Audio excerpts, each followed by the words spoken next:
प्राप्त जानकारी के अनुसार डोर टू डोर ग्रामीण क्षेत्रों का दौरा करते हुए आज हमारी टीम पहुंची है गांव मीरपुर में। आओ दिखाते हैं कुछ झलकियां, एक नज़र। जैसे कि आज हमारी टीम पहुंची है गांव मीरपुर के अंदर, तो सरपंच चंद्रभान से वार्तालाप करते हुए कि गांव को लेकर अब तक के उन्हें क्या विकास कार्य करवाए हैं उनकी जानकारी लेते हुए। तो सरपंच साहब, जैसे कि 5 साल पूरे होने को लगभग हैं, अब तक क्या आपने ऐसे कौन से विकास कार्य हैं जो पिछली पंचायतों के अंदर बकाया बचे हुए थे, तो उनके उनसे रूबरू होते हुए।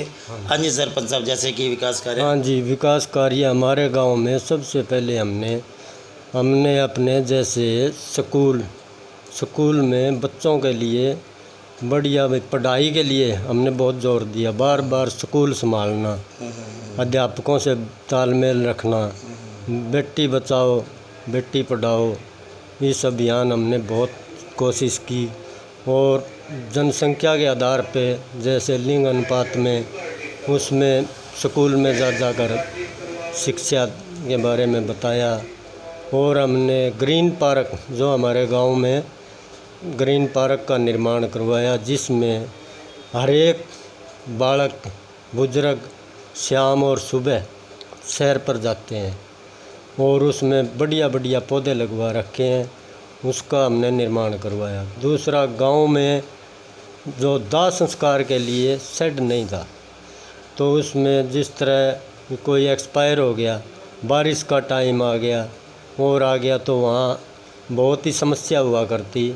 मैंने वो शेड लगवाया और वहाँ बैठने के लिए हाल कमरा, उसका निर्माण करवाया। एक गांव में दादी गौरी का मंदिर है, वहाँ पर कच्चा रास्ता था जिसमें पानी का बहाव और मिट्टी बहुत भरती थी, मैंने उसका निर्माण करवाया। और ऐसे ऐसे हमने काम करवाए हैं। गांव की जहाँ गंदगियाँ थी वहाँ पर सारे यानी हमने रोड बनवा दिए।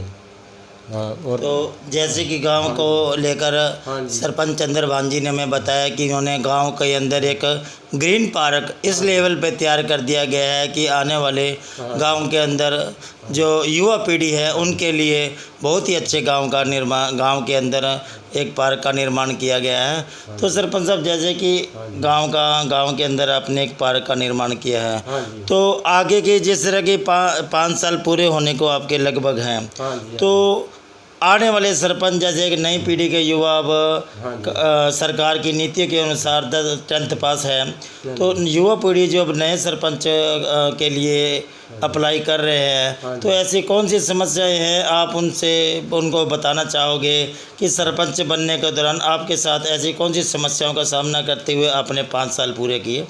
हमने जी ऐसी कोई समस्याएं हमारे पास नहीं थी। हमने तो देश के यानी गांव के विकास के लिए जो काम रह रहे थे, हमने उन पर सभी गांवों ने मिलके पूरा मेरे को सहयोग दिया। और मैं एक बैठा यानी सर्वसम्मति से सरपंच चुना गया था और सारे गांव का मेरा सहयोग। और मैंने अब भी है जो पार्क और भी है, हालांकि क्यों हमारे पास इतना मान लो उसका कोई पैसा नहीं था, तो बाकी 4 दीवारी मैंने निकलवा दी है। आने वाले टाइम में हो सके वहाँ भी धूप वगैरह लगा के ग्रीन पार्क भी तैयार किया जाए। ये चीज़ें भी यानी आने वाले टाइम के लिए हमने आगे बना रखी है जी। तो सरपंच साहब, जैसे कि गांव के अंदर सरकार की नीतियों को लेकर किस प्रकार से आपको ग्रांटों का सहयोग, उन्होंने किस प्रकार से उनका भेदभाव रहा है या उनके साथ किस प्रकार का आपका जो तालमेल जी सरकार के साथ हमारा बहुत बढ़िया रहा और समय समय पर हमारे को सभी ग्रांटें मिलती रही, हमें कोई दिक्कत नहीं आई जी। जैसे कि चंद्रभान जी ने हमें बताया कि गांव के अंदर समस्याओं को लेकर या ग्रांटों को लेकर किसी प्रकार का उन्हें विशेष समस्या का सामना नहीं करना पड़ा है। तो चंद्रभान जी, जैसे कि गांव के अंदर समस्याओं को लेकर आपने बताया कि आज की जो युवा पीढ़ी खड़ी हो रही है, तो उनको आप विशेष क्या संदेश देना चाहोगे? हम उनके लिए विशेष संदेश ये है कि अच्छी पढ़ाई करें, अच्छी मान ले बढ़िया पढ़ाई करके और गांव का बढ़िया से अच्छा यानी आगे की आने वाली टाइम के लिए बढ़िया सुधार करें।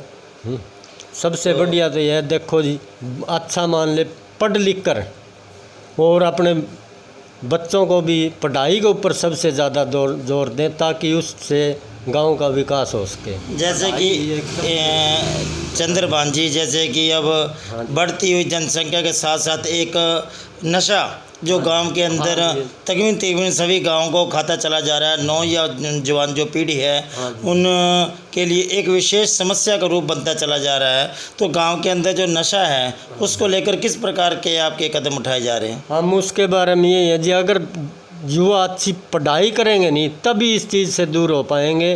वैसे अनपढ़ता के आधार पर ये नशा ज़्यादा चलता है। हाँ जी। तो जैसे कि चंद्रभान जी ने बताया कि अनपढ़ता ही नशे को लेकर जो सबसे पहले जो नशा करने का जो आता है तो वो अनपढ़ता एक विशेष रूप से सामने आती है। तो मैं अपील करते हुए सरपंच साहब ने जैसे कि हमें बताया कि गांव के विकास कार्य को लेकर कि गांव का एक अच्छा रूपरेखा है, तो मैं कैमरामैन मंगल के साथ सुरेंद्र सैद।